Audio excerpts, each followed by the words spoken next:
All right, so now it is time for you to actually create your own positioning statement. And this is just literally one sentence that's going to crystallize everything about you. It's going to describe what you do, how you're different, and who you do it for. And the way you're going to use that is kind of in two primary ways. So you could actually use it like Mike did on his Instagram bio. You can use it like in your social media bios, on your website, your business card, whatever. You might actually write this statement down somewhere that clients will see. That's an important and valuable use of it. But there's a second way that you're going to use it, which is like kind of as a mental filter for everything that you do. Like if you have an idea, like should I do this? Should I do that? You're going to ask yourself, well, is it consistent with this positioning statement? Is it consistent with what I've said that I've set out to do? And if it's not, well, then maybe you don't want to do it. So as an example of the format that we use, you know what? I'm going to rip off Mike Cortada here. The format for our positioning statement looks like this. I'm your service here, and I do your specialty here, and I do it for your ideal clients. So that's the template for it. Couple ways that might play out. So like I'm a videographer and I do documentary style films for outdoor brands. So you've got videographer is the service, documentary style films is the specialty, and outdoor brands is the ideal client. Second one, I'm a designer and I do websites for healthcare companies. So designer is the service, websites is the specialty, and healthcare companies is the ideal client. And a third one, I'm an illustrator and I do editorial graphics for magazines. Illustrator is the service, editorial graphics is the specialty, and magazines is the ideal client. So those are a couple examples, and now it is time for you to develop your own. And there's three pieces you need to worry about. As we said, there is the service, the specialty, and the ideal clients, and we're going to go through how you should think about and approach each one of those sections in the next couple slides here.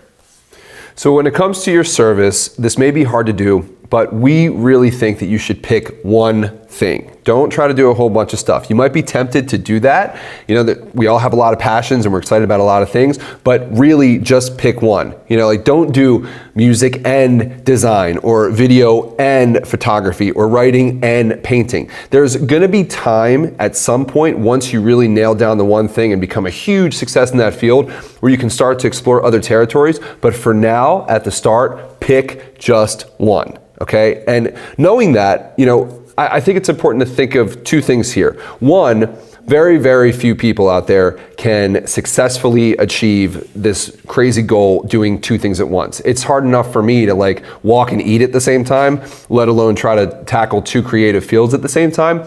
There's some freaks out there who can do it, but we're certainly not those people, and it's doubtful that you are too. It just doesn't really exist that often. And then secondly, this is more important, when you go to get your clients, most people are not going to take you seriously if you present them with 8 different things that you say you're really good at. But if you double down on that one thing and really drive that home as part of your service, you're much more likely for people to take you seriously and to get the job. So just take it one thing at a time. Don't move into that new area until you're ready. And again, just focus on that one specialty. Now, with that being said, your specialty is the one thing you want to focus on that you do better than everybody else in your field. It's that one extra thing that makes you truly stand out. So think about this maybe in terms of deliverables. Like, what are the different things that people in your industry do? What do they make? How do they do it? Pick the one that you are most passionate about and do it better than anyone else. And now, as I said, at some point, you can maybe venture off into another area, but it's very, very important for you to stick with this one thing for some serious amount of time. This isn't going to happen overnight. It never does. So you really need to invest and give it your all with this one thing for a while. It's easy to get impatient. It's easy to get frustrated on a day-to-day basis, but every step that you take forward is going to be a much larger step in the long term towards your end-all be-all goal. So don't get frustrated. Pick the one thing and make it happen. So a couple examples of how this might play out in your field to kind of help you wrap your mind around the idea of picking a specialty. So like Matt said, think about it in terms of deliverables. Within the people that do the same service as you, what do they actually make? Like when they hand something off to their client, what is that thing? So as an example of the different things within the heading of design, and there's even more than what I have listed here. This is a dozen or so of the ones that came to mind. You know, websites, apps, icons, ads, logos, infographics, motion graphics, books, posters, apparel. Like you get the idea. There's even more things than this.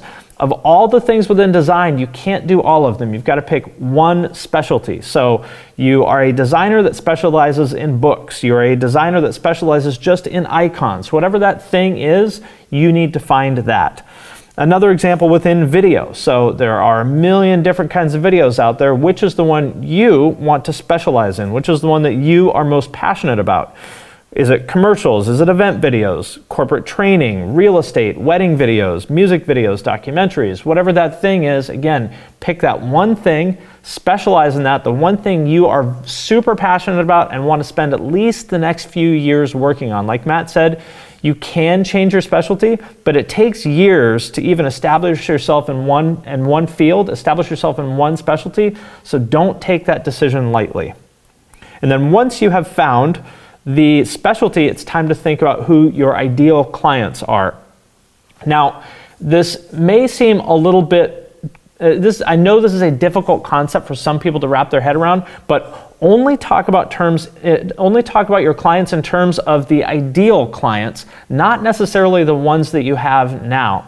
And the reason why is that this is a self-fulfilling prophecy. So let's say, for example, that you make videos and your dream is to make surf videos for the best brands in the world, right? So you don't say, when someone's like, oh, cool, great to meet you, what do you do? You don't say, well, right now I'm a barista and I barely have time to make any videos, but someday I want to do videos for surf companies or something like that. That makes you sound like a barista. On the other hand, if you say, I make videos for the best surf companies in the world, then maybe they'll go, oh, cool, well, you know what? You should meet my friend Matt because he works for Quicksilver and I know they need someone to do videos. So always talk about it in terms of your ideal clients, not necessarily the ones that you have. And the way to think about your ideal client, there's a few criteria here. We have this kind of pyramid, and you want to think about A, clients that will let you do your best work. B, can pay enough to provide the lifestyle that you want. So think about how you want to live and then work backwards from that. Who can pay you enough to make that happen? Third are cool people who treat you well, because it sucks to work with jerks, even if the work is cool. And then lastly, and this is a very important one that I think a lot of people don't think about, clients that will lead to further opportunities via their name value, via their network, something like that. So in other words, there are some clients that just by, Nike is a great example. If you say, I did some work for Nike, then that's going to open a lot of doors just by value of dropping their name. There are other people who may be super connected in the industry that can help you out. These are the people you want to work with. So I look at the ideal clients kind of as balancing these three things: money, creativity, and future opportunities. There are some times in which you just got to take the money, but I would really suggest that you emphasize the creativity and future opportunities piece of this when you're thinking about your ideal clients. This is a really big topic, so we're kind of going through this quickly. Definitely ask us about this in the Facebook group because there's a lot to think about here, and we can help you out with it in there.